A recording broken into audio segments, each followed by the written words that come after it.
देखिए सीआरपीसी पहले चलेगी और बिहार एपीओ जो लोग दिए हैं भाई उनके लिए मैंने ये सूचना है। आज आपका वहाँ याचिका पर सुनवाई हुई थी हाई कोर्ट में। तो हाई कोर्ट ने आपका आयोग से ये कहा है कि आप एक हफ्ते में आपका फाइनल जवाब लगाइए। और चूंकि आपने विज्ञापन में दिया नहीं कि भाई इतना परसेंट ही कट ऑफ होगा, तो भाई अगर आप मैंने विज्ञापन में जब नहीं दिए हैं तो क्या उसको मानेंगे लड़के, यानी कि क्या उसको मान्य किया जाए। यानी कि मेन ये है कि जब भी विज्ञापन निकलता है तो जितनी कंडीशन या शर्तें रहती हैं उस विज्ञापन में दी जाती हैं। और चूंकि कट ऑफ की ये जो बीच में शर्तें चेंज किया आयोग ने वह दिया नहीं था, तो हाई कोर्ट 99% चांस है कि लड़कों के फेवर में फैसला जाएगा और एक हफ्ते बाद आपका फैसला आएगा। एक हफ्ते का समय आयोग को दिया है हाई कोर्ट ने। तो अगर मान लीजिए एक हफ्ते बाद फैसला आता है तो भाई 15-20 दिन एक माह में रिजल्ट आएगा। तो वहीं इस साल के लास्ट तक मेंस हो सकता है बिहार एपीओ का। जो लोग दिए हैं जिनका 1-2 नंबर से रुका है भाई चांस है होने का, क्योंकि 1500-1550 लगभग रिजल्ट कम आया है। मैंने 1550 फिर से रिजल्ट आएगा। देखिए प्ली सीआरपीसी पहले चलेगी भाई। प्ली बार्गेनिंग कई दिनों से रुका है, फिर एक बार इसकी शुरुआत करनी पड़ेगी। और जैसे शुरुआत होती है और उस बिंदु पर आदमी आता है तब तक कुछ न कुछ पनौती लग जाती है। तो आज प्रयास किया जाए कि पनौती को खत्म किया जाए और आपका क्लास भाई चलाया जाए। देखिए आपका फिर एक बार समझिए, 2-4 मिनट तो फिर दोहराना पड़ेगा तभी आगे बढ़ेगा मामला। इसमें आपका बताया गया था कि जो प्ली बार्गेनिंग का मतलब समझिए, अभिवचन का संपणन या अभिवाक सौदेबाजी कहा जाता है।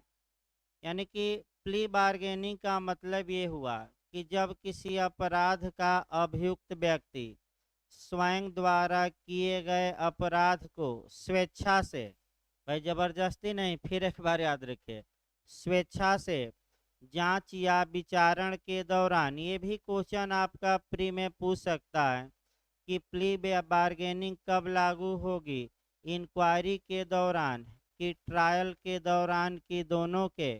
क्योंकि आपका जो बेयर एक्ट है वहाँ विचारण शब्द लिखा है, लेकिन जो सुप्रीम कोर्ट का डिसीजन है उसके अनुसार इंक्वायरी के दौरान भी प्ली बार्गेनिंग मान्य होगी, की जा सकेगी।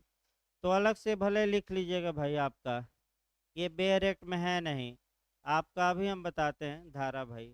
तो प्ली बार्गेनिंग आपका इंक्वायरी और ट्रायल दोनों के दौरान मान्य है, ये सुप्रीम कोर्ट के डिसीजन से चलेगा। देखिए आगे आपका प्ली बार्गेनिंग का मतलब हमने बताया था कि जब प्ली बार्गेनिंग का मतलब हमने बताया, एक उदाहरण सामाजिक हमने बताया था, फिर एक बार बताया जाए। जैसे एक लड़का है और आपका टी शर्ट खरीदने गया, दुकानदार ने टी शर्ट की कीमत 1000 रुपया बताई। तो लड़के ने बार्गेनिंग की और ये कहा कि अगर आप ये टी शर्ट 500 रुपये में दे देंगे तो मैं इसे खरीद लूँगा। तो सेम दुकानदार ने कीमत कम कर दी और 500 रुपये में बेचने के लिए तैयार हो गया। तो ऐसी दशा में लड़के ने बार्गेनिंग करके आपका जितना कीमत थी उसकी कम कीमत पर वो वह आपका शर्ट खरीद लिया। सेम इसी उसी प्रकार आपका क्रिमिनल मामलों में भी नियम लागू होता है कि एक्यूज यह कहता है कि न्यायालय हमारे दंड की मात्रा को कम करे और मैं अपना अपराध स्वीकार कर ले रहा हूँ। तो पिछले लेक्चर में आपका दो नियम अब बताए आपको याद करना है कि कितना कम होगा। ये पहला क्वेश्चन आपका, अगर किसी अपराध में अधिकतम दंड का प्रावधान है तो उसका 1/4 से अधिक दंड अब नहीं दिया जाएगा। सबसे अच्छा उदाहरण आपका घर में चोरी का देखा जाए, सबसे उत्तम उदाहरण धारा 380 में घर में चोरी के लिए दंड का प्रावधान है और वह दंड आपका 7 वर्ष है। तो मान लीजिए ये एक अभियुक्त था और इसने अपना अपराध जांच या विचारण के दौरान न्यायालय के समक्ष स्वीकार किया कि ये अपराध मैं ही किया हूँ। अतः ऐसी दशा में चूंकि घर में चोरी के लिए अधिकतम सजा कितनी हो सकती है आपका 380 में 7 वर्ष, तो अब कितना दंड उसे दिया जाएगा प्ली बार्गेनिंग में, तो 7 वर्ष का 1/4 से अधिक नहीं। तो तुरंत 7 वर्ष का 1/4 निकालेंगे तो आपका महीना आ जाएगा। तो 7 वर्ष को महीनों में बांट दीजिए तो आपका 84 महीना और उसमें 4 से भागा दे दीजिए तो कितना आया, 21 माह। यानी कि हम ये कह सकते हैं कि अगर ऐसा उदाहरण आए और ये पूछे कि अभियुक्त ने प्ली बार्गेनिंग किया है और ऐसे मामलों में कितनी अधिकतम सजा अब उसे दी जा सकती है, तो 1/4 से अधिक नहीं, यानी कि 7 वर्ष था लेकिन अब केवल अधिकतम कितना दिया जा सकता है, 21 माह।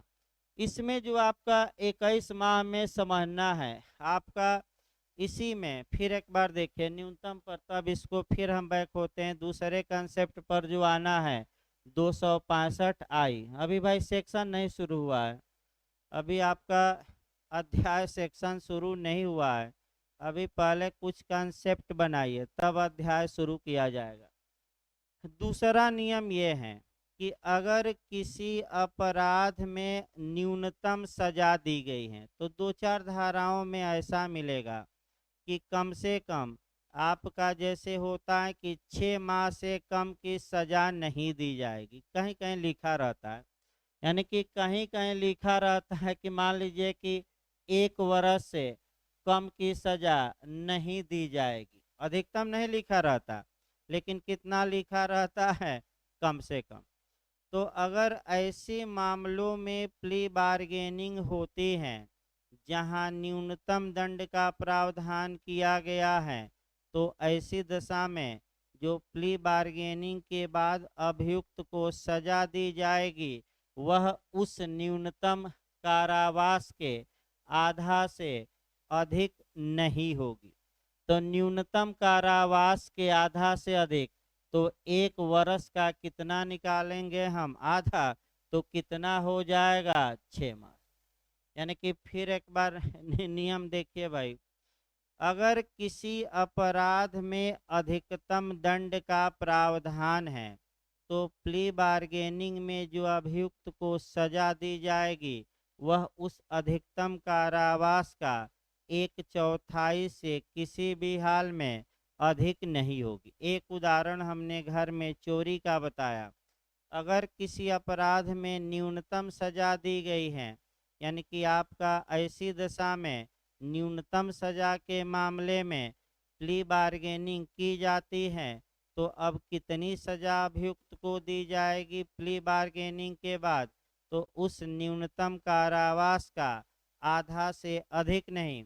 इसका हमने एक उदाहरण बताया कि मान लीजिए किसी अपराध में ये हो कि 1 वर्ष से कम 1 वर्ष की सजा दी जाएगी, तो न्यूनतम सजा चूंकि यहाँ दी गई है तो न्यूनतम का कितना से अधिक नहीं होगा, आधा से अधिक नहीं होगा, तो 1 वर्ष का आधा निकाल लीजिए कितना, 6 माह। तो ऐसे मामलों में इस उदाहरण में कितना से अधिक सजा अब उसे नहीं दी जाएगी, 6 माह।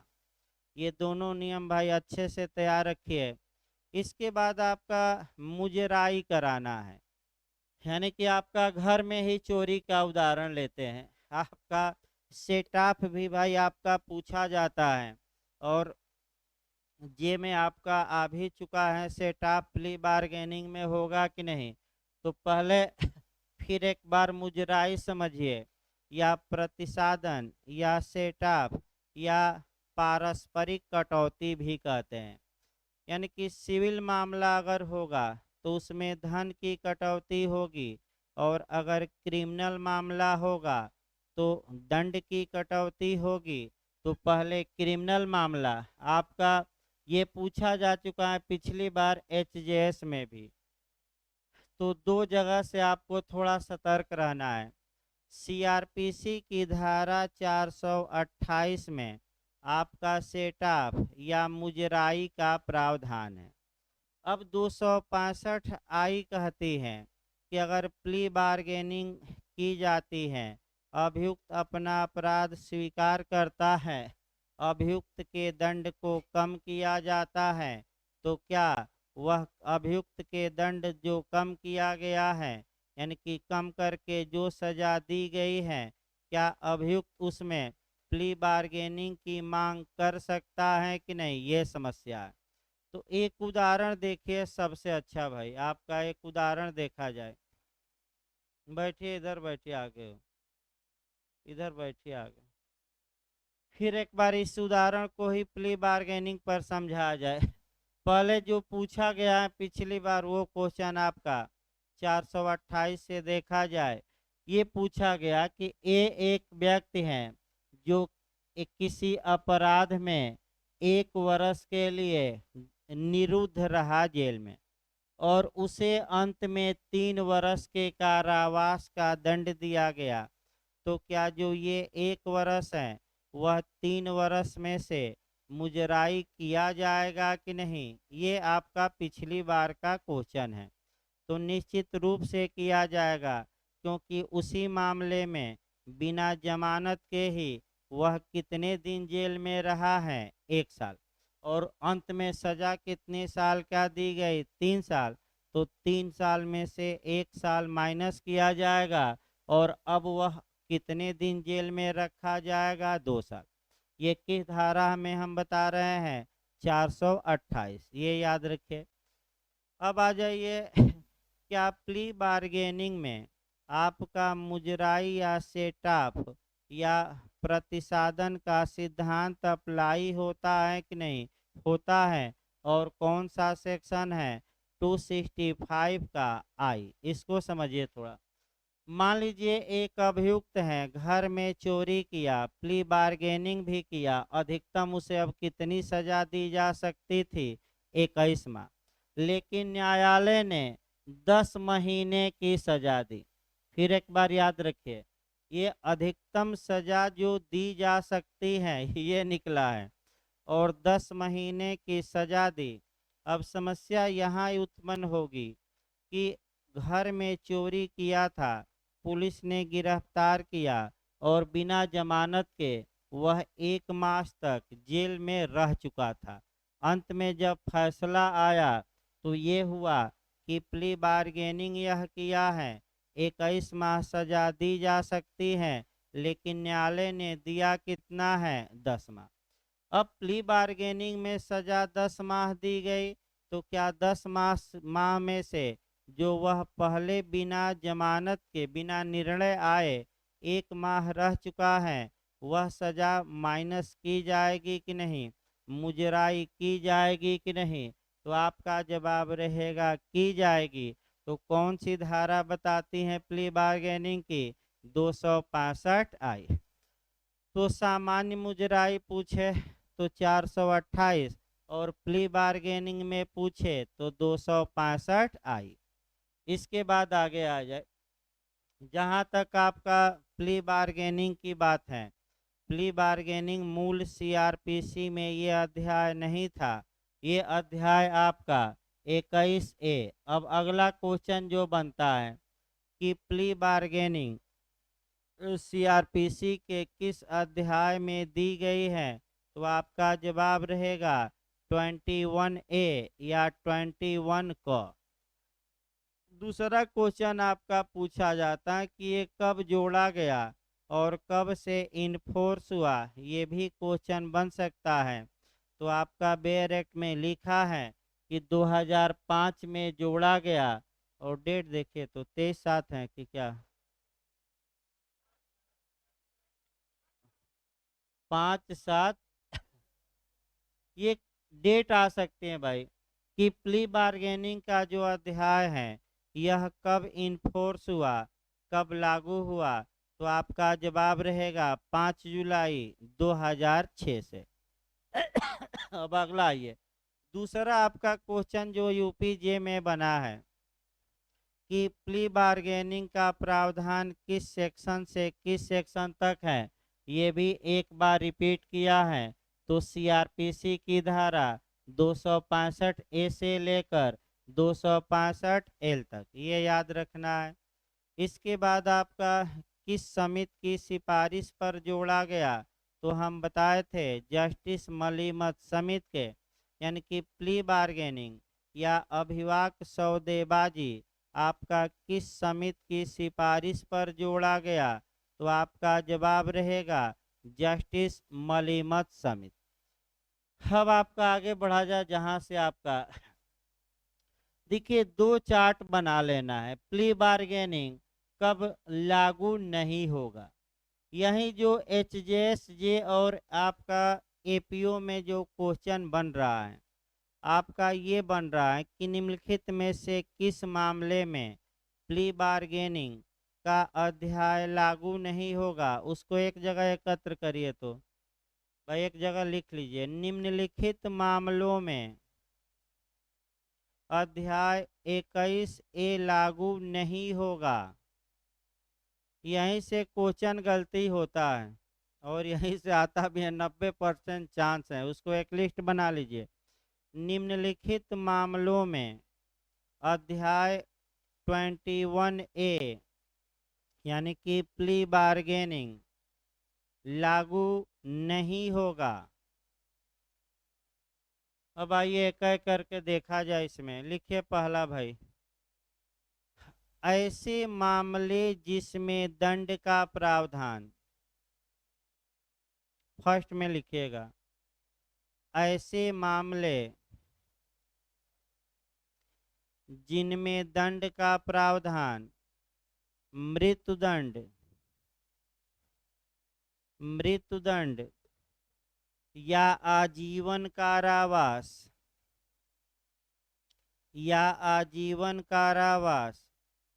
या 7 वर्ष से अधिक का कारावास हो, या 7 वर्ष से, बैठिए,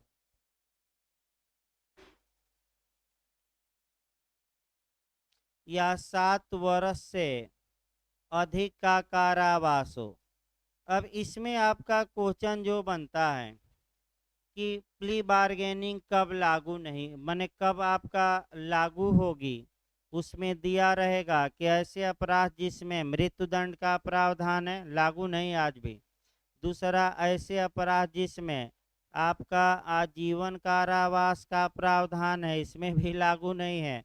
तीसरा दे देगा ऐसे अपराध जिसमें 7 वर्ष से अधिक का दंड है, इसमें भी लागू नहीं। तो आखिर लागू किस में होगी, जिसमें एकोरेट 7 वर्ष या 7 वर्ष से कम की सजा हो। तो यही इतना भरमा देगा आपका कि भाई कॉन्सेप्ट बिल्कुल क्लियर रहे कि आपका कब अप्लाई नहीं होगा। तो फिर हम बता रहे हैं, जो समस्या आती है 7 ईयर्स पर ही आती है। अगर दंड एकोरेट 7 वर्ष का है तो प्ली बार्गेनिंग लागू होगी, या 7 वर्ष से कम है तब भी लागू होगी। लेकिन जैसे ही दंड का मामला 7 वर्ष से कहाँ चला गया, ऊपर, तो अभियुक्त भले अपना अपराध स्वीकार करे, इस आधार पर वह दंड की मात्रा में कमी की मांग नहीं कर सकता। मैंने आज भी सभी अपराधों में प्ली बार्गेनिंग मान्य नहीं है, ये नहीं कि सब अपराध मार दीजिएगा। दूसरा लिखिए, सेकंड, ऐसे अपराध जो केवल जुर्माने से दंडनीय है।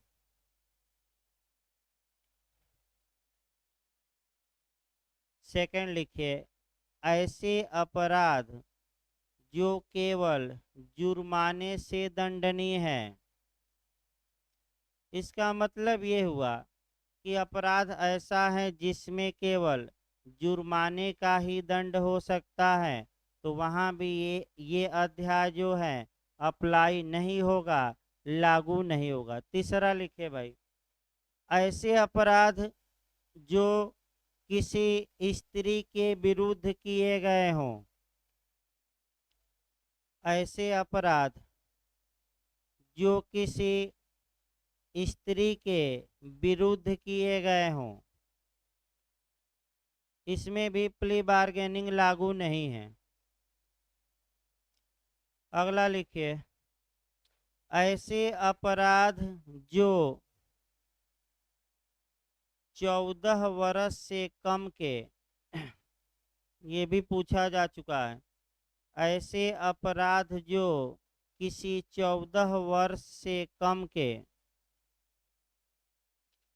शिशु के विरुद्ध किया गया, माने बालक के विरुद्ध किया गया हो, क्योंकि स्त्रियों के लिए तो अलग है। बालक 14 वर्ष से कम के बालक के विरुद्ध किया गया हो। अगला लिखिए, ऐसे मामले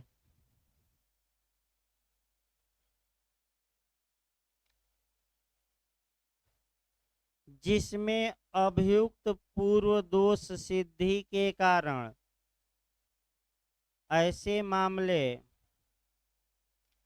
जिसमें अभियुक्त पूर्व दोष सिद्धि के कारण वर्धित दंड से दंडनीय हो।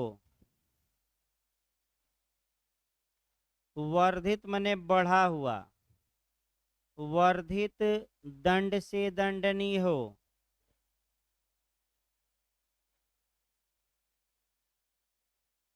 अगला लिखिए, किशोर न्याय अधिनियम सन 2015 juvenile justice act, juvenile justice act Hindi में लिखिए किशोर न्याय अधिनियम, जुनाइल कहा जाए, जे एक्ट शॉर्टकट में कहा जाता है। किशोर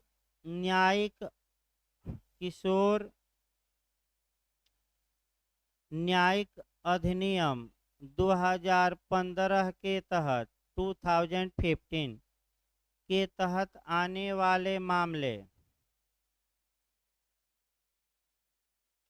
इसमें भी प्ली बार्गेनिंग मान्य नहीं है।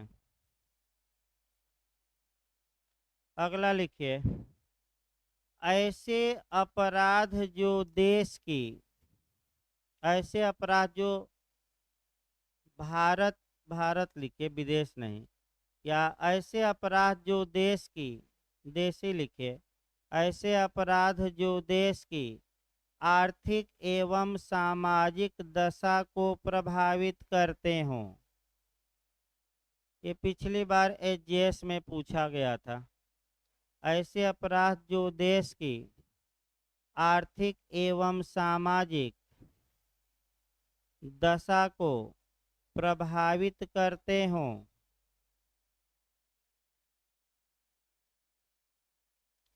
यहाँ कोष्ट में एक लाइन और लिखे, इसी में एजेस में ये पूछा था कि उन अपराधों का निर्धारण कौन करेगी जो देश की आर्थिक एवं सामाजिक दशा को प्रभावित करते हैं। ये आपका जे में और एजेस में भी आ चुका है। अब उसमें दिया था केंद्र सरकार, राज्य सरकार, दोनों, इनमें से कोई नहीं। तो स्पष्ट लिखिए पोस्ट में, इसका निर्धारण केवल केंद्र सरकार द्वारा किया जाएगा, राज्य द्वारा नहीं। पोस्ट में इसी में लिख लीजिएगा। इसी लाइन के आगे आपको पोस्ट में ये लिखना है कि इसका निर्धारण केंद्रीय सरकार द्वारा किया जाएगा।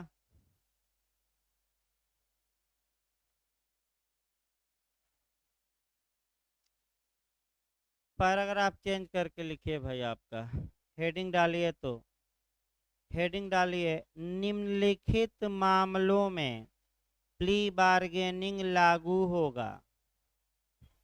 अलग हेडिंग डालिएगा, निम्नलिखित मामलों में प्ली बार्गेनिंग लागू होगा।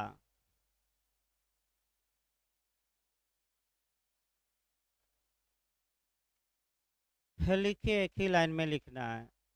ऐसे अपराध जिसमें दंड 7 वर्ष तक का कारावास या उससे कम का कारावास हो। बस एक ही लाइन लिखना है। ऐसे अपराध जिसमें दंड 7 वर्ष तक का कारावास या उससे कम का कारावास हो। अब बेरेक्ट निकाल लीजिए। सामान्य, वैसे 90% चांस है कि सामान्य बातों से आ जाना चाहिए। अब तक का जो इतिहास रहा है क्वेश्चन का एक बार केवल अंदर जाकर पूछा है। देखिए भाई, निकाल लीजिए बेरेक्ट। अब शुरू किया जाए, तब अब लिखना बंद कर दीजिए फिलहाल। देखिए, आपका जो अपवाद लिखवाए गए हैं वह एक जगह आपको नहीं मिलेंगे बेयर एक्ट में बिखरे हुए हैं, और उसको हमने एक जगह लिखवाया एकत्रित करके। बीच बीच में समय समय पर मिलेंगे वो आपको बताया जाएगा। उसमें भी बीच बीच में धाराओं में मिलेंगे। देखिए, आपका अभिवाक सौदेबाजी। अब सेक्शन 265 ए निकालिए। देखिए क्या कहा गया, समझा जाए भाई। अध्याय का लागू होना, यानी कि पहला सेक्शन आपका है 265 में। अध्याय का लागू होना यानी कि प्ली बार्गेनिंग आपका किन मामलों में लागू होगी। तो अभी हमने लिखवाया कि किन मामलों में लागू होगी, जिसमें दंड कितना हो, या तो 7 वर्ष हो या 7 वर्ष से क्या हो कम का कारावास, चाहे जुर्माना रहित या सहित। तो किस में लागू नहीं होगी। तो यहाँ से 2 पॉइंट निकला कि ऐसे अपराध जिसमें केवल जुर्माना हो, ये अध्याय काम नहीं करेगा। ऐसे अपराध जिसमें दंड की मात्रा 7 वर्ष से क्या हो ज़्यादा, यानी कि मृत्यु दंड हो, आजीवन कारावास हो या 7 वर्ष से अधिक का कारावास का दंड हो, तो अभी भी भारत में प्ली बार्गेनिंग मान्य नहीं है, माने लागू नहीं होगा। देखिए, अध्याय वाइज चला जाए। यह अध्याय उन अभियुक्तों के संबंध में लागू होगा जिनके विरुद्ध, पहले लागू कराइए आपका, जिनके विरुद्ध खंड क है रिपोर्ट धारा 173 के अधीन थाने के भार साधक अधिकारी द्वारा। तो पहले सेक्शन बना लिया जाए, यानी कि आपका रिपोर्ट भेजी गई है SHO द्वारा, यानी कि थाने के भार साधक अधिकारी द्वारा। तो किस सेक्शन के तहत मजिस्ट्रेट को रिपोर्ट भेजी गई है, 173। तो फिर आप अंदर से पढ़िए कि 173 के किस क्लास के तहत पुलिस रिपोर्ट भेजी जाती है, 2। 173 के किस क्लास के तहत, 2। देखिए, अब एक शब्द रिपोर्ट धारा 173 के अधीन थाने के भार साधक अधिकारी द्वारा या द्वारा उसमें यह अभिकथित करते हुए, माने यह लिखते हुए या यह वर्णन करते हुए आपका अग्रसारित की गई है, माने भेजी गई है। किसको भेजी गई है, तो जो 190 में संज्ञान के लिए मजिस्ट्रेट क्या है, सशक्त, उसके द्वारा उस अपराध के जिसके लिए तत्समय प्रवृत्त विधि के अधीन मृत्यु या आजीवन कारावास या 7 वर्ष से अधिक अवधि के कारावास का दंड उपबंधित किया गया है, सिवाय अन्य अपराध कारित किया जाना प्रतीत होता है। देखिए, जो बेयर एक्ट की भाषा है आप देखिए तो सीधे नहीं लिखा है। जो हमने सीधे पॉइंटों में लिखवाया तो बेयर एक्ट काफ़ी घुमावदार लिखा है। देखिए कि प्ली बार्गेनिंग कब लागू होगी, तो क्लाज ए, 2-3 बातें यहाँ सतर्क रहना है। पहली बात पर सतर्क रहना है। आपका 2 क्वेश्चन यहाँ मैं नया निकाल रहा हूँ कि पुलिस रिपोर्ट पर दायर मामलों में प्ली बार्गेनिंग लागू होगी कि परिवाद पर दायर मामलों में, कि दोनों पर, दोनों मार कर आइए। क्योंकि धारा 265A का जो क्लाज ए है आपका, वह पुलिस रिपोर्ट की बात करेगा खंड क, और जो खंड माने आपका 1 का खंड क और 1 का खंड बी जो है वह परिवाद की बात करेगा। पहला नियम याद रखिए, किस पर लागू होगी? पुलिस रिपोर्ट पर कि परिवाद पर दायर मामले की? दोनों दोनों। अभी हम बताएंगे उसको आगे। दूसरा नियम निकालिए, थाने के भार साधक अधिकारी ने सेक्शन सीआरपीसी के 173 के तहत पुलिस रिपोर्ट भेजी है, तो आपका पुलिस रिपोर्ट तुरंत दिमाग में बैठाना चाहिए कि पुलिस रिपोर्ट की परिभाषा कहाँ दी गई है, तो सीआरपीसी की धारा 2R। पुलिस रिपोर्ट किसे कहा जाएगा?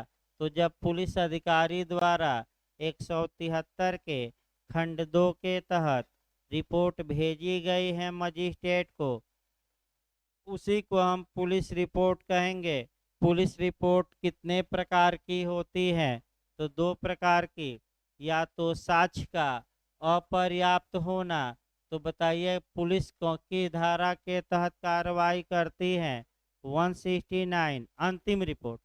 और अगर पुलिस भेजती है कि साक्ष्य पर्याप्त, ये भी सेक्शन आ चुका है, तो किस धारा के तहत पुलिस कार्रवाई करती है? 170। ये दोनों जो चाहे साक्ष्य अपर्याप्त लिखकर पुलिस भेजे या 170 में ये लिखकर भेजे सीआरपीसी में कि साक्ष्य पर्याप्त है, ये दोनों रिपोर्ट धारा 2R के तहत क्या कही जाएगी? Police report. और भेजी किस में जाएगी? 173 के क्लास 2 में। अगर पुलिस ने मजिस्ट्रेट को रिपोर्ट भेजी है और उस रिपोर्ट में ये लिखा है कि हजूर आपका अभियुक्त ने जो अपराध किया है उसमें जो दंड हो सकता है वह मृत्युदंड या आजीवन कारावास या 7 वर्ष से अधिक के सिवाय दंड से ये अपराध दंडनीय है, तो इसके सिवाय मतलब इसको क्या करिए? छोड़ दीजिए। इसके सिवाय का मतलब ये हुआ कि उसको हटाकर जो अपराध बचे, तो 7 वर्ष से अधिक को हटा देंगे, तो बचेगा क्या? एक और 7 वर्ष या 7 वर्ष से कम। तो हम लिखवाए हैं कि यह अध्याय किन मामलों में लागू होगा? तो जिनमें कारावास का दंड हो और कितना हो? 7 वर्ष या 7 वर्ष से क्या कम। भाई अधिक नहीं, कितना हो? ये हम देखिए स्पष्टता लिखा नहीं गया है ये ना कहेगा कि बेरक में कहा है। जो ये सिवाय शब्द लिखा है, तो सिवाय के आधार पर हमने निकाला कि कितना हो सकता है। फिर एक बार बेरक देख लीजिएगा। अगर अब आइए परिवाद पर देखा जाए। अगर मजिस्ट्रेट के समक्ष परिवाद किया गया है, तो पहले तो आपका परिवाद देखा जाए और कंप्लेंट, तब तो फिर एक बार भाई रिवीजन करिए। आपका एक हफ्ता से देख ही रहे थे कि क्लास शाम का नहीं चल रहा था। तमाम मैंने आपका पनौती, बिजली उजली तमाम व्यवस्थाएं ध्वस्त हो गई थी, और बारिश बस बादल आ रहे हैं लेकिन पता ना कहाँ चले जा रहे हैं। रोज पेपर में 16 को बारिश होगी भयंकर इलाहाबाद प्रयागराज में, 18 को होगी, अब 18 भी बीत जाएगा पे मौसम विज्ञानी कहेंगे कि कब हो गया अमृत भाई? 19 को। तो छाता हो तो भाई थोड़ा सक्रिय करिए अमृत भाई, क्या आप भी सुस्त पड़े हैं?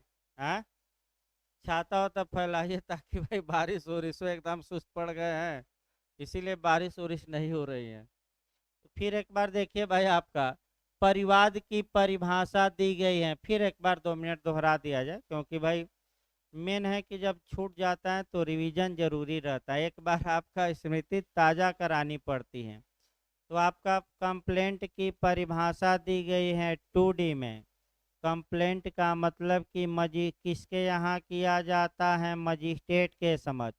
लिखित की मौखिक की दोनों, तो आपका दोनों मार्कर आएंगे। अभियुक्त चाहे ज्ञात हो या अज्ञात, आपका यानी कि अभियुक्त का नाम लिखना आवश्यक नहीं है। मजिस्ट्रेट से कार्यवाही की क्या की जाती है? मांग। मजिस्ट्रेट कार्यवाही करने के लिए बाध्य है। सामान्यतः आपका पुलिस परिवाद नहीं कर सकती, पुलिस रिपोर्ट को परिवाद नहीं माना जाएगा। लेकिन धारा 2D के एक्सप्लेशन में इसका एक अपवाद है, जहां पुलिस रिपोर्ट को भी परिवाद माना जाता है और जो पुलिस वाला पुलिस रिपोर्ट भेजा है उसे परिवादी माना जाता है। बिहार में भी मेंस में ये टिप्पणी में क्वेश्चन आया था कि कब पुलिस रिपोर्ट को परिवाद माना जाएगा। तो फिर एक बार हम बता दें, यदि पुलिस ने किसी अपराध का स्वयं इन्वेस्टिगेशन किया, स्वयं अन्वेषण किया और 173(2) के तहत मजिस्ट्रेट को यह रिपोर्ट भेजी हो कि यह जो मामला है यह नॉन कॉग्निजेबल है, यानी कि असंज्ञेय है, याद किए रहिए। तो ऐसे मामले को, ऐसे पुलिस रिपोर्ट को पुलिस रिपोर्ट न मानकर परिवाद माना जाएगा और जो पुलिस अधिकारी यह रिपोर्ट भेजा है उसे परिवादी माना जाएगा। तो बताइए, आप लोग रोज सुबह शाम बताया जा रहा है, जैसे हुआ कि माना जाएगा, माना जाएगा मतलब डीम्ड, डीम्ड मतलब कल्पित, कल्पित यानी कि मानद। तो डीम्ड आपका पूछ ले कि डीम्ड कंप्लेंट कहाँ है। डीम्ड कंप्लेंट का मतलब ये हुआ कि वास्तव में वो परिवाद नहीं है, लेकिन परिवाद क्या किया गया, मान लिया गया। तो किस में है डीम्ड कंप्लेंट, तो धारा 2D के किस में दिया है, स्पष्टीकरण। तो डीम्ड आपका बता भी जा रहा था, कॉन्ट्रैक्ट में भी पढ़ाना है कल, आपका डीम्ड ही चल रहा था। तो डीम्ड कॉन्ट्रैक्ट कहाँ दिया गया है, कोसाई कॉन्ट्रैक्ट कहाँ दिया है, संविदा है नहीं, लेकिन संविदा क्या किया जाता है, मान लिया जाता है। क्यों माना जाता है भाई, बताया गया था पिछले लेक्चर में भूमिका। अनजस्ट इनरिचमेंट यानी कि कानून किसी व्यक्ति को अन्यायपूर्ण से धनी होने नहीं देगा, इस आधार पर। फिर एक बार देखिए, डीम्ड जब भी पढ़िएगा आपका एविडेंस की धारा 119 पढ़िएगा, फिर एविडेंस की धारा 63 का क्लाज 5 पढ़िएगा। आपका डीम्ड फेडरल आपका बिहार में पूछा गया था, संविधान में केसी वेयर ने भारतीय संविधान को अर्ध परिसंघीय का पूछा गया था बिहार में। क्वासी फेडरल किसने कहा है, तो केसी वेयर ने। तो तमाम आपका डीम्ड पर आएगा, उतना लंबा नहीं बढ़ना है। फिर एक बार बैक हो यह परिवाद पर, देखिए 2D में परिवाद परिभाषित किया गया है। परिवाद जब मजिस्ट्रेट के यहाँ किया गया तो फिर आपका मजिस्ट्रेट धारा 200 से लेकर कहाँ तक की कार्यवाही करेंगे, 203। तो फिर धारा याद करिए, तो परिवादी की परीक्षा की धारा में 200 में परिवादी के पास गवाह है तो उसकी भी एग्जामिनेशन की धारा में 200। अधिकारिता नहीं है तो परिवाद लौटा दिया जाए कि धारा में आपका 201 में। अगर साक्ष्य अभी कमजोर लगता है मजिस्ट्रेट को तो कार्यवाही को मुलतवी कर दे, मने आदेश का जारी करना, और स्वयं जांच कर ले या पुलिस से अन्वेषण करा ले या अन्य व्यक्ति से भी अन्वेषण, अन्य व्यक्ति भी हैं, केवल पुलिस नहीं, अदर व्यक्ति से भी अन्वेषण करा ले, यानी कि और जांच पड़ताल कर ले मजिस्ट्रेट की धारा में 202। अब परिवाद बिना आधार का है तो परिवाद क्या हो गया, खारिज, कौन सी धारा, 203। लेकिन अगर पर्याप्त आधार है तो अभियुक्त के खिलाफ 204 के तहत क्या जारी होगा, आदेश का। बताइए समन मामलों में क्या जारी होगा, सामान्यतः समन। वारंट मामलों में क्या जारी होगा, जनरली गिरफ्तारी का वारंट। तो क्या समन मामलों में न्यायालय समन न जारी करके अभियुक्त के खिलाफ वारंट डायरेक्ट जारी कर सकता है कि नहीं, कर सकता है, 87। और वारंट मामलों में समन तो ये 204 में है, यानी कि 87 भी। और कौन सी धारा पढ़ेंगे, 204। परिवाद पर परीक्षा और इच्छा हो गई। अब आइए, मजिस्ट्रेट को ये लगता है जो परिवाद किया गया है कि अभियुक्त ने ऐसा अपराध किया है जिसमें दंड, फिर वही कहानी आपका दोहराई जाएगी। माने मजिस्ट्रेट को लगता है कि अभियुक्त ने ऐसा अपराध किया है जिसमें आपका दंड मृत्युदंड, आजीवन कारावास या 7 वर्ष से अधिक के कारावास के सिवाय कारावास से दंडनीय है। तो जैसे ही सिवाय लगा यानी कि उसको क्या करेंगे, छोड़ देंगे, तो बचा का या तो 7 वर्ष या 7 वर्ष से कम। तो बताइए फिर एक बार, पुलिस रिपोर्ट पर प्ली बार्गेनिंग मान्य है कि परिवाद पर, कि दोनों मामलों में? दोनों में। कौन से अपराधों में? रटिए, जिन अपराधों में दंड कितना है, 7 वर्ष या 7 वर्ष से कम। यही बार बार आपका गलत हो रहा है। आपका अगला देखिए भाई शब्द आपका, अब देखिए आपका किंतु लगा दीजिए। किंतु वहाँ लागू नहीं होगा जहाँ ऐसा अपराध देश की सामाजिक आर्थिक स्थिति को प्रभावित करता है।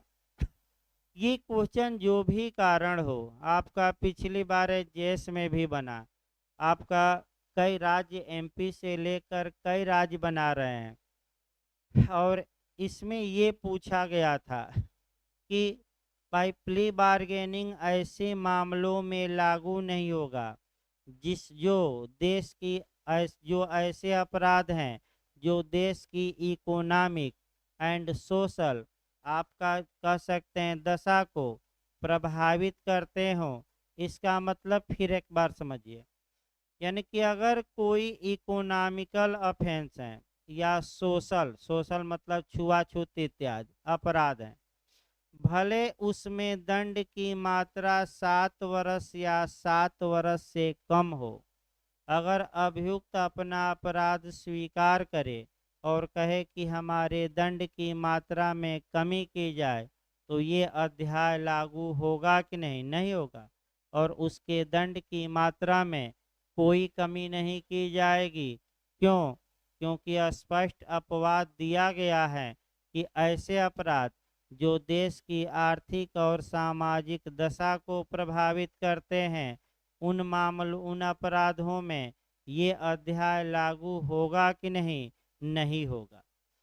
अब अगला तुरंत पॉइंट पकड़ना है आपका, खंड 2 तुरंत भाई पढ़ना है इसी के साथ, अभी आधा ही हुआ है खंड आपका परंतु का। तुरंत खंड 2 पढ़ना है आर्थिक और सामाजिक के लिए। देखिए, उपधारा 1 के प्रयोजनों के लिए केंद्रीय सरकार अधिसूचना द्वारा तत्समय प्रवृत्ति विधि के अधीन अपराधों का अवधारण करेगी जो देश की सामाजिक आर्थिक स्थिति को प्रभावित करने वाला अपराध होगा। तो फिर एक बार देखिए, मैंने कोई अपराध देश की आर्थिक और सामाजिक दशा को प्रभावित करता है कि नहीं, इसका निर्धारण कौन करेगा? तो क्या लिखा गया खंड 2 में स्पष्ट रूप से, केंद्रीय सरकार की, राज्य सरकार की, दोनों, यानी कि सेंटर गवर्नमेंट की, स्टेट गवर्नमेंट की, दोनों, केंद्र सरकार। गलत ना हो भाई, कई बार 4-5 बार आ चुका है, इस समय यही अटैक कर रहा है। कौन निर्धारित करेगा? केंद्रीय सरकार। फिर बैक हो जाइए भाई, कहाँ लागू नहीं होगा, अभी चला जा रहा था। हाँ, स्थिति को प्रभावित करता है, किंतु हाँ, देखिए पहला भाई, या किसी स्त्री, यानी कि अगर किसी स्त्री के विरुद्ध अपराध किया गया हो, भले उस मामले में दंड आपका 7 वर्ष या 7 वर्ष से कम हो, अगर अभियुक्त अपना अपराध स्वीकार भी कर लेता है तो दंड की मात्रा कम नहीं की जाएगी, क्योंकि स्त्रियों के विरुद्ध अपराधों में आज भी प्ली बार्गेनिंग मान्य है कि नहीं? नहीं है। अगला देखिए, इसके बाद आपका 14 वर्ष से कम आयु के शिशु के विरुद्ध, ये भी आपका पूछा गया है कि अगर कोई शिशु है, बालक है, वह 14 ईयर से कम है, 14 वर्ष से नीचे का है, उसके प्रति कोई अपराध किया गया है, तो प्ली बार्गेनिंग लागू होगा कि नहीं? नहीं होगा। तो आपका देखिए क्या क्या बचा वो भी बता दिया जाए भाई अपवाद में। अब एक एक अपवाद शुरुआत करिए तो उसको पहले डील कर लिया जाए तब अगला। देखिए लिखवा गया था शुरुआती दौर में कब कब लागू नहीं होगा। पहला देखिए तो जो केवल जुर्माना, नहीं नहीं पहला क्या था। हाँ देखिए आपका केवल जुर्माने से दंडनीय है, इस पर अब एक एक सेक्शन को बता दिया जाए। इसमें आपका 265 ए ही काम करेगी क्योंकि इसमें कारावास लिखा है, जुर्माना नहीं। यानी कि इसका मतलब ये हुआ कि अगर 7 वर्ष या उससे कम की कारावास की सजा है तो प्ली बार्गेनिंग मान्य, और केवल जुर्माना है तो कोई प्ली बार्गेनिंग नहीं, क्योंकि आपका दंड की मात्रा कम की जा रही है, जुर्माने की नहीं। भाई दंड की मात्रा कम की जाएगी, जुर्माने से कोई मतलब ही नहीं है। दूसरा देखिए तो अपवाद, उसको बता दिया जाए ना कहाँ कहाँ है। स्त्री के विरुद्ध आ ही गया आपका, अगला इसी में आ गया। 14 वर्ष से कम आयु के शिशु आ ही गया। और पूर्व दोष सिद्धि आपका जाएगा 265 बी, उसको लिख लीजिए तो। जो प्रायर कन्विक्शन है उसमें आगे लिख लीजिए 265 बी। इसमें दिया है पूर्व दोष सिद्ध न हो, उसको सेक्शन बस आगे लिख लीजिए। 265 बी में ये दिया है। अगला बोलिए तो। हाँ हाँ किशोर न्याय वाला लिख लीजिए भैया, लास्ट में होगा ये।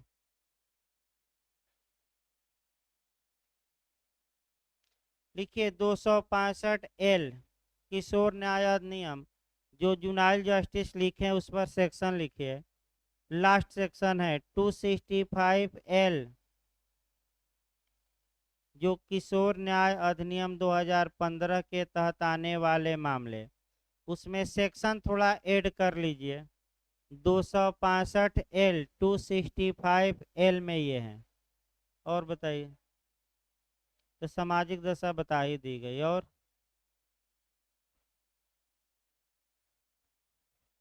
देखिए आपका भाई दूसरा देखा जाए, 265 बी देखिए। अब आपका प्रक्रिया चलेगी, आवेदन इत्यादि दिलवाया जाएगा, मामले का निपटारा होगा। एक बार प्रक्रिया बता दिया जाए भाई तब सही रहेगा, नहीं तो फिर देखिए 4-5 मिनट में भाई फिर एक बार कॉन्सेप्ट बनाइए आप, तो कब लागू होगा कब नहीं, यही आपका डिटेल में थोड़ा चलेगा। आपका प्ली बार्गेनिंग के लिए एप्लीकेशन देना पड़ेगा। जो एप्लीकेशन दिया जाएगा न्यायालय में, वह अब पूछा जाता है किसके द्वारा दिया जाएगा, ये भी पूछा है। अभियुक्त देगा कि अभियोजन देगा कि दोनों दे सकते हैं, दोनों नहीं। भाई कौन अपना अपराध स्वीकार करना चाहता है, एकजुट। तो अगला क्वेश्चन आया कि एक आवेदन देना पड़ेगा, और आवेदन किसके द्वारा दिया जाएगा, अभियुक्त द्वारा।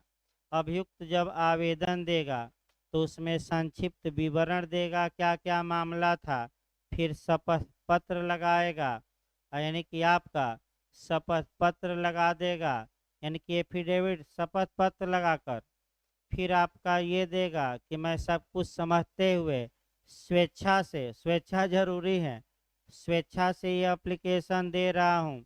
और लिखना पड़ेगा कि मैं इसके पहले कभी भी आपका किसी अपराध के मैंने कभी भी प्रायर कन्विक्शन, यानी कि पहले मैं कभी भी सजा नहीं पाया हूँ, ये लिखना पड़ेगा आपका एप्लीकेशन में।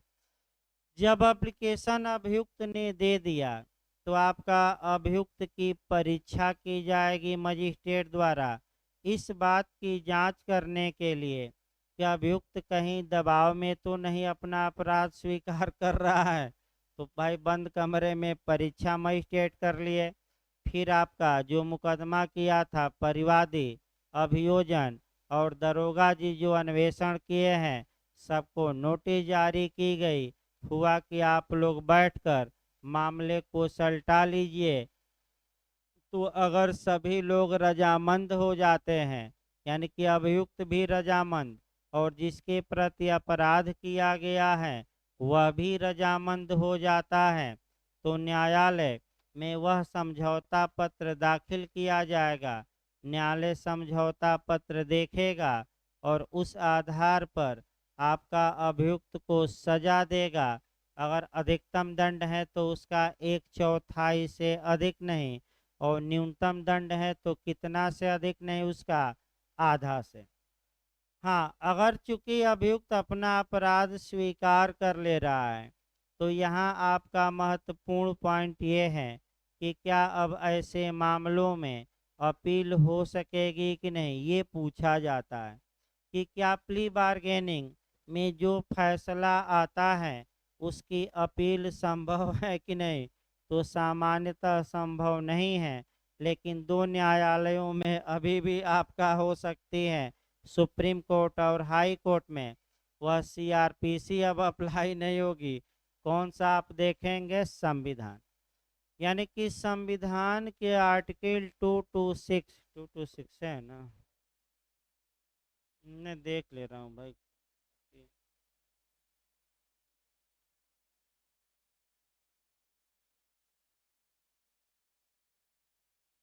तीनों है भाई, देखिए आपका अनुच्छेद 136 तो है ही, तीन धारा, तीन अनुच्छेद आप कवर करेंगे।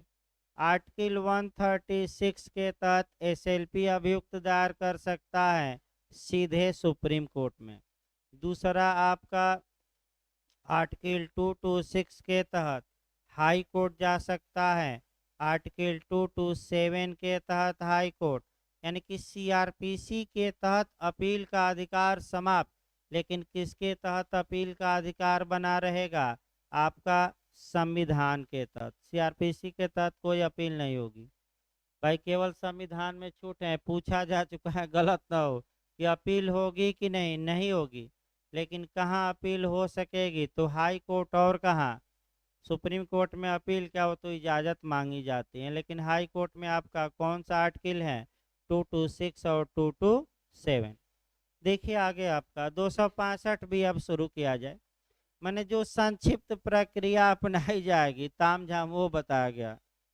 देखिए अभिभाषक सौदेबाजी के लिए आवेदन, तो फिर एक बार दोहराइए, कौन एप्लीकेशन देगा, एक युद्ध देगा कि आपका प्रोसिक्यूशन अभियुक्त देगा। देखिए पहला, अपराध का अभियुक्त व्यक्ति अभिभाषक सौदेबाजी के लिए आवेदन उस न्यायालय में दाखिल कर सकेगा जिसमें ऐसा अपराध विचारण के लिए लंबित है। तो यहाँ आपका सुप्रीम कोर्ट का थोड़ा बहुत यहाँ बदलाव भी देखना है, यानी कि जिस न्यायालय में अभियुक्त का मामला आपका विचारण के लिए पेंडिंग है, अभियुक्त चाहें तो उस न्यायालय में एक एप्लीकेशन दे सकेगा और प्ली बार्गेनिंग के लिए, यानी कि हम अपना अपराध क्या करने वाले हैं, स्वीकार। अब ये समस्या आई कि यहाँ लिखा है विचारण की लंबितावस्था में, यही आपका बना लेना है कि सुप्रीम कोर्ट ने कहा कि ये जो अध्याय होगा, अगर इंक्वायरी ही चल रही है और उसी दौरान अभियुक्त अपना अपराध स्वीकार करना चाहता है, तब भी ये अध्याय लागू होगा। तो बताइए विचारण कहाँ से प्रारंभ होता है, आरोप के निर्माण से। तो आरोप के निर्माण के पहले जितनी कार्रवाइयाँ बताया गया था पिछले मैंने आपका, वो जितनी न्यायिक कार्रवाइयाँ हैं वो क्या कहलाएंगी, जांच। और आरोप के बाद की जो न्यायिक कार्रवाई हैं, विचार। तो क्या आरोप निर्माण के पहले अगर अभियुक्त एप्लीकेशन देता है कि हम प्ली बार्गेनिंग करेंगे, तो मान्य होगा कि नहीं, होगा।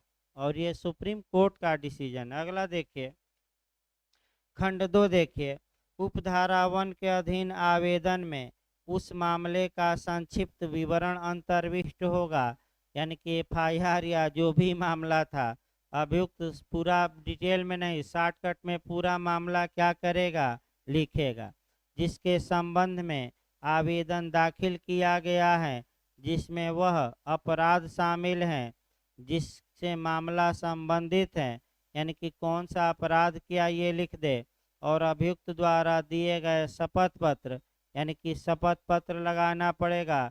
उसमें यह अभिकथन करते हुए होगा कि उसने अपराध के लिए विधि के अधीन उपबंधित दंड की प्रकृति और विस्तार को समझने के बाद अपने मामले में स्वेच्छा अभिभाषक सौदेबाजी दाखिल किया है और उसे पहले न्यायालय द्वारा उस मामले में दोष सिद्ध किया गया है कि नहीं किया गया है, नहीं किया गया है, जिसमें उसे उसी अपराध से आरोपित किया गया था, यानी कि इसी मामले में वह कभी पहले अब तक सजा नहीं पाया है। तो फिर एक बार देखिए, आपका तोड़ तोड़ कर पढ़ना पड़ता है। पहला तो जो भी एप्लीकेशन दिया जाएगा प्ली बार्गेनिंग के लिए अभियुक्त द्वारा दिया जाएगा, पहला नियम। एप्लीकेशन लिखित में होगा, दूसरा नियम। एप्लीकेशन में अभियुक्त मामले का संक्षिप्त कथन करेगा, यानी कि कौन क्या क्या मामला था और उसने क्या अपराध किया। इसके बाद आपका आवेदन पत्र के साथ एक शपथ पत्र लगाएगा और शपथ पत्र द्वारा शपथ पत्र में ये लिखेगा कि मैंने पूरी बात समझ ली है और मैं ये जो प्ली बार्गेनिंग कर रहा हूँ स्वेच्छा से कर रहा हूँ कि जोर जबरदस्ती से, स्वेच्छा से कर रहा हूँ। प्ली बार्गेनिंग के बाद मुझे कितनी सज़ा मिलेगी इसका नेचर मैं समझते हुए ये कर रहा हूँ, यानी कि मैं ये जानता हूँ कि मैं जब अपना अपराध स्वीकार कर लूँगा तो मुझे कितना दंड मिलेगा। तो फिर दंड की मात्रा पर आ जाइए। अधिकतम कारावास उस अपराध के लिए है तो 1/4 से अधिक नहीं, और न्यूनतम है तो 1/2 से अधिक नहीं। भाई ये हमेशा याद रखे, 2-3 बार आपको बताया गया, 1/4 से अधिक नहीं और हाफ से अधिक नहीं। फिर आपका इसके बाद आपका स्वैच्छिक शब्द काफ़ी महत्वपूर्ण है। स्वेच्छा मतलब अपनी इच्छा से एप्लीकेशन दिया है, किसी के जोर जबरदस्ती या दबाव में नहीं। और ये भी लिखना पड़ेगा कि उसी अपराध के लिए जिसका वह प्ली बार्गेनिंग करना चाहता है इसके पहले कभी भी वह कोई सज़ा नहीं पाया है, यानी कि इसके पहले इस अपराध के लिए वह प्रायर कन्विक्ट हुआ है कि नहीं, नहीं हुआ है। भाई ये लिखना, देखिए उसमें लिखा गया था पूर्व दोष सिद्धि, अगर पूर्व दोष सिद्ध हुआ है तो कोई मतलब उसका नहीं है। देखिए खंड 3 देखिए उपधारा 1 के अधीन आवेदन प्राप्त करने के बाद न्यायालय लोक अभियोजक या मामले के परिवादी की जैसी भी स्थिति हो और अभियुक्त को मामले के लिए नियत तारीख पर उपस्थित होने के लिए नोटिस जारी करेगा, यानी कि सबको बुलाया जाएगा।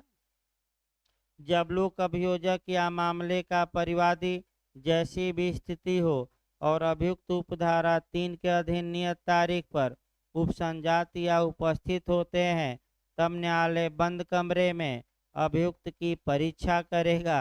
यानी कि बंद कमरे का मतलब ये हुआ कि आपका न तो परिवादी रहेगा न लोक अभियोजक, आपका कमरे में अपने न्यायाधीश बुलाएगा, अभियुक्त को पूछताछ करेगा। क्यों पूछताछ करेगा? क्योंकि मुख्य रूप से ये है पूछताछ करने का उद्देश्य कि क्या अभियुक्त अपना अपराध स्वेच्छा या वॉलेंटली या अपनी इच्छा से स्वीकार कर रहा है कि नहीं। इसलिए बंद कमरे में क्या करेंगे, अकेले में मजिस्ट्रेट साहब अभियुक्त से पूछताछ करेंगे कि बताओ अभी भी मौका है, तुम किसी को बचाने के लिए या अपने ऊपर तो नहीं इल्ज़ाम ले रहे हो, या क्या किसी ने तुम्हें धमकाया है, या क्या किसी ने तुम्हें भयभीत किया है, या क्या किसी ने तुम्हें उत्प्रेरणा वचन धमकी तो नहीं दी है कि तुम स्वीकार कर रहे हो। क्योंकि कन्फेशन एविडेंस में ही बताया गया, सीआरपीसी की धारा 164 में भी बताया गया कि कन्फेशन की 2-3 शर्तें हैं। पहला तो वह स्वैच्छिक हो, पूर्ण रूप से किया गया हो, आपका निष्कपट हो, पूर्ण रूप से हो, बिना किसी यानी कि आपका बिना किसी जोर जबरदस्ती के किया गया हो, अर्थात कुल मिलाकर जो स्वैच्छिकता होती है वह आपका कन्फेशन का क्रोध होती है। और इसीलिए यहाँ भी मजिस्ट्रेट अभियुक्त को बुलाकर क्या कर रहे हैं, पूछ रहे हैं। और देखिए आगे वहीं लिखा है, भाई मने न्यायालय क्यों अभियुक्त को बंद कमरे में ऐसी परीक्षा करेगा, यह समाधान करने के लिए करेगा कि अभियुक्त ने स्वेच्छा आवेदन पत्र दायर किया है कि नहीं। अगर लगता है न्यायालय को कि ये जो दबाव में किसी के किया है तो प्ली बार्गेनिंग मान्य होगी कि नहीं, नहीं, स्वैच्छिक होना चाहिए। तो जैसे ही आप स्वैच्छिक को पढ़िए, फिर हल्का सा कोरिलेट किया जाए भाई आपका वॉलेंटली को।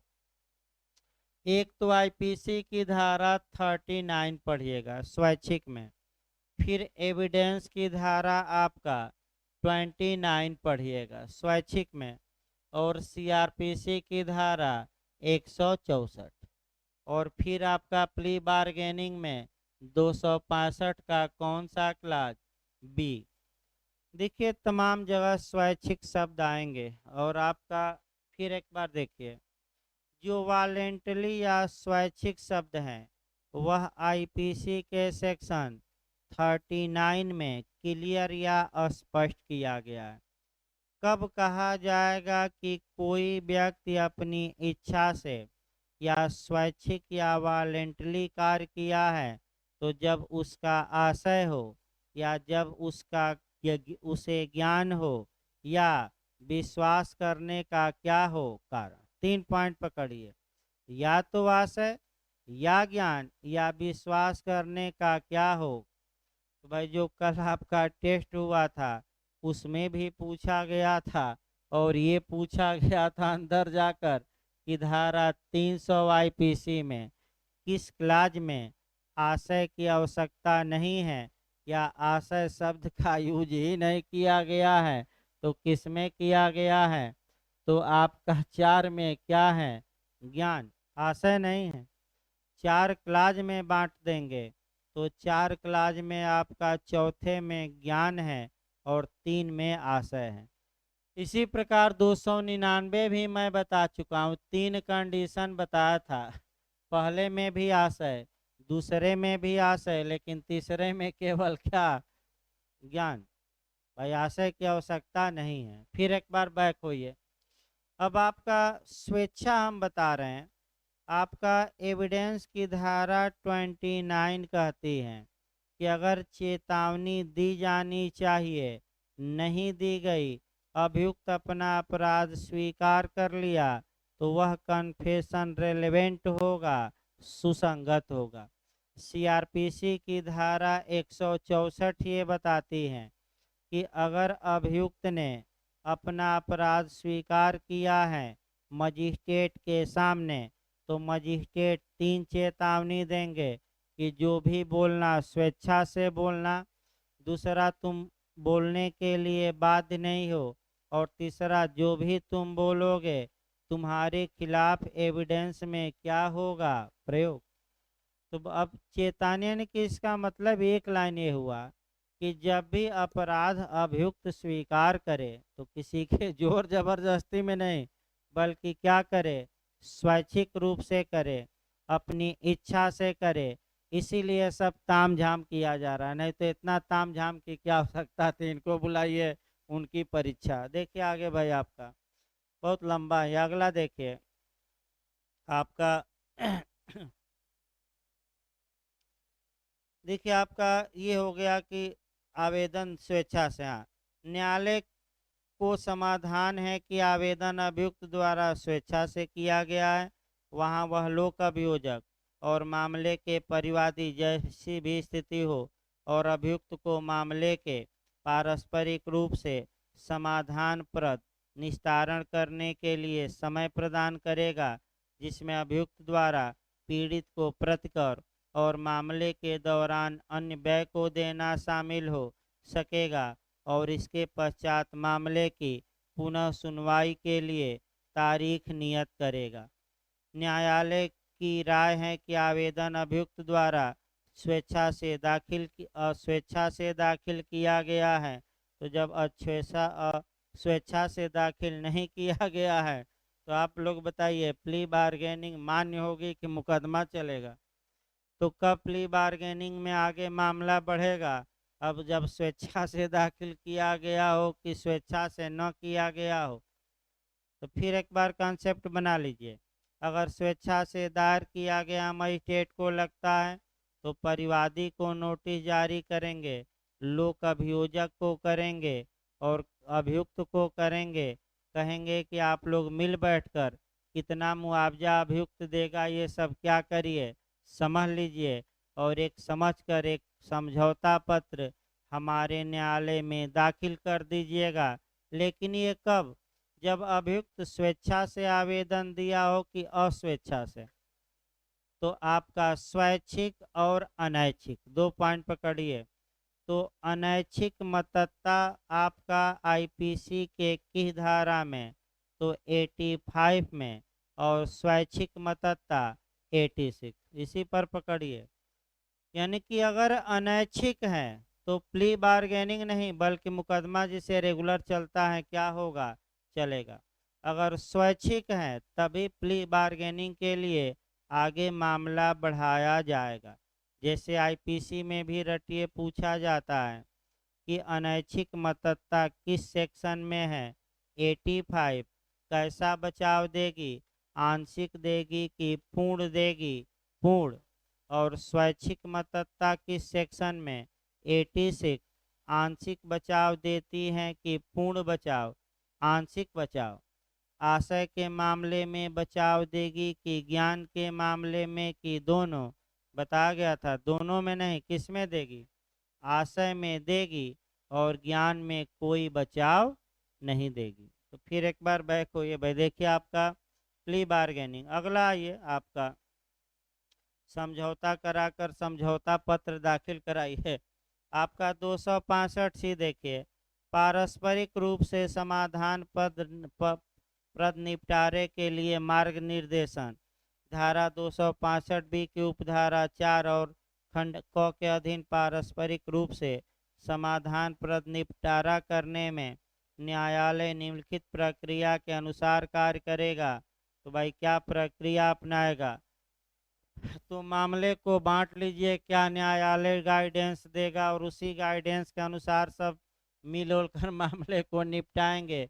तो पहला मामला बताइए किस पर दायर हो सकता है? पुलिस रिपोर्ट पर। और दूसरा किस पर हो सकता है? तो पुलिस रिपोर्ट पर दायर मामले में कौन कौन होते हैं पहले ये देखिए। एक तो अभियुक्त हो गया, दूसरा आपका पीड़ित हो गया, तीसरा अगर आपका पुलिस रिपोर्ट पर दायर मामला है तो थानेदार साहब हो गए जिन्होंने क्या किया था उस मामले का अन्वेषण। और एक आपका अगर मजिस्ट्रेट का न्यायालय है तो एपीओ, और न्यायाधीश का न्यायालय है तो आपका पब्लिक प्रोसिक्यूटर, यानी कि एक सरकारी वकील हो गए। एक लाइन में कहा जाए कौन हो गए? तो पुलिस रिपोर्ट में ये लोग होते हैं, गवाह को छोड़ दीजिएगा। अब बेरक देखिए सही रहेगा। पुलिस रिपोर्ट पर दायर किए गए मामले में न्यायालय लोक अभियोजक यानी कि पब्लिक प्रोसिक्यूटर, तो भले आपका लोक अभियोजक लिखा हो लेकिन सहायक लोक अभियोजक भी यहाँ माना जाएगा। क्यों माना जाएगा? क्योंकि आपका अगर मजिस्ट्रेट के न्यायालय में प्ली बार्गेनिंग होती है तो कौन काम करेंगे? एपीओ यानी कि सहायक लोक अभियोजक। और न्यायाधीश के न्यायालय में हो रही है तब लोक अभियोजक। तो भले लोक अभियोजक लिखा हो, यहाँ विवक्षित रूप से आपका क्या भी माना जाएगा? सहायक लोक अभियोजक यानी कि एपीओ। क्यों माना जाएगा? क्योंकि आपका मजिस्ट्रेट के न्यायालय में भी तो हो सकता है, ये थोड़ा है कि न्यायाधीश के, क्योंकि ज़्यादातर मामले तो मजिस्ट्रेट के न्यायालय ही वाले दिख रहे हैं।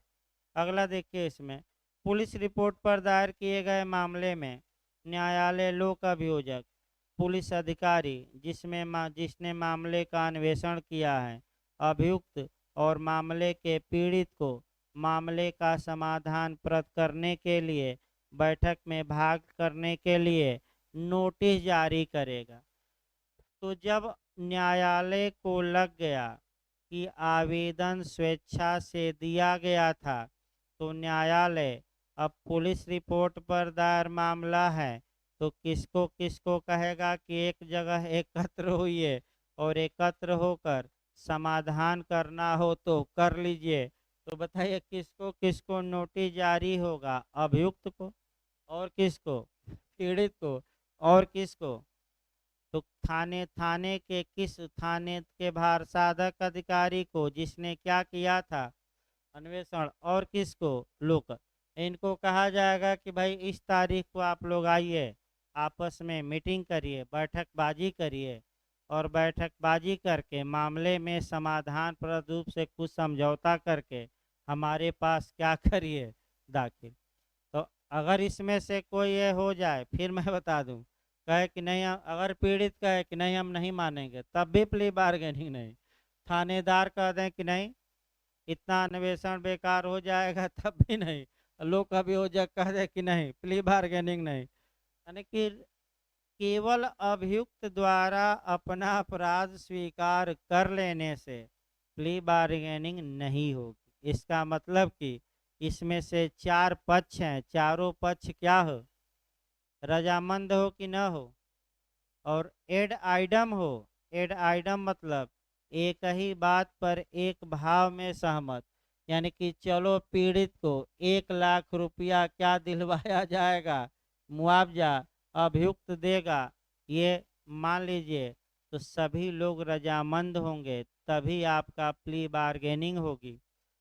यानी कि इसका मतलब भले अध्याय बन गया हो, लेकिन लागू होने में आज भी आप देखिए तो तमाम दिक्कतें हैं। मैं बता दूं, आप देख रहे हैं जब तक चारों रजामंद न हो पुलिस रिपोर्ट के मामले में प्ली बार्गेनिंग मान ही नहीं है, इतना तामझाम होने के बाद भी। अगला देखिए, इसके बाद आपका परंतु देखिए, परंतु मामले का आपका समाधान पर निपटारा करने की ऐसी संपूर्ण प्रक्रिया में न्यायालय का यह सुनिश्चित करना कर्तव्य होगा कि संपूर्ण प्रक्रिया बैठक में भाग लेने वाले पक्षकारों द्वारा स्वेच्छा से पूरी की जाती है।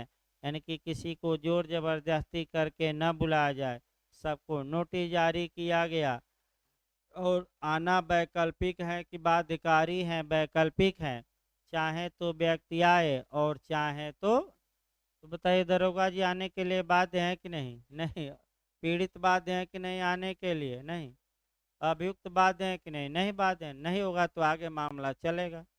देखिए 1-2 लाइन और तब ब्रेक दिया जाए भाई, क्योंकि समय भी हो गया, आईपीसी भी चलानी है, क्योंकि आज से आईपीसी भी भाई शुरू किया जाए। देखिए 1-2 लाइन और भाई। परंतु यह और कि अभियुक्त यदि ऐसी वांछा करता है मामले में संलग्न अपने अधिवक्ता के साथ, यदि कोई हो ऐसी बैठक में भागीदारी कर सकेगा। यानी कि अभियुक्त मांग कर सकेगा कि हम अकेले नहीं जाएंगे, हमारे साथ हमारे क्या रहेंगे, अधिवक्ता साहब भी रहेंगे। मांग कर सकता है कि नहीं? तो अधिवक्ता भी आ गए यानी कि अभियुक्त के साथ एक और आ गया, कौन? अधिवक्ता। तो कितने लोग हो गए? पंचौरा वाले।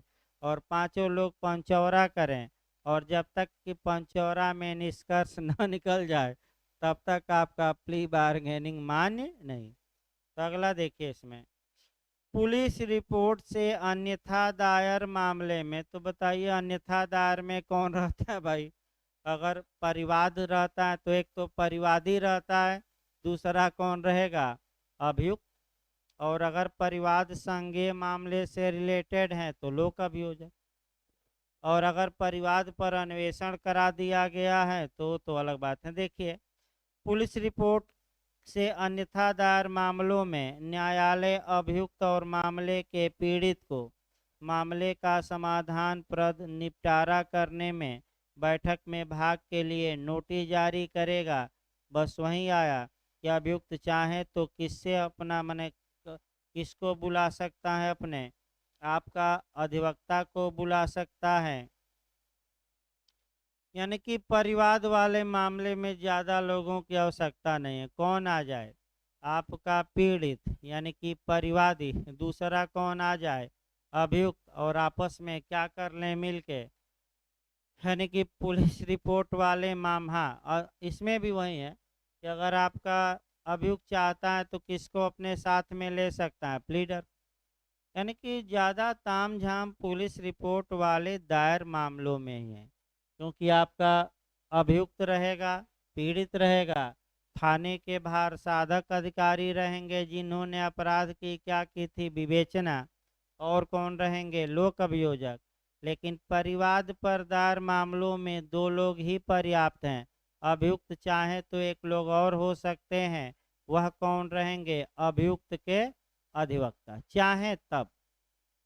तो इस प्रकार भाई आपका ये कल आपका ये चलेगा, आईपीसी शुरू करते हैं भाई, 300 शुरू करना है, कई दिनों से रुका है उसको। भाई 15 मिनट का ब्रेक रहेगा तब भाई 5:15 बजे से भाई क्लास शुरू हो जाएगी, क्योंकि अब थोड़ा दबाव भी है, तो 5:15 बजे तक शाम को आप लोग आ जाइए। 5:15 से क्लास शुरू हो जाएगी भाई आपका, क्योंकि 5 बजे छूट जाता है हिस्ट्री का क्लास, 15 मिनट का ब्रेक रहेगा,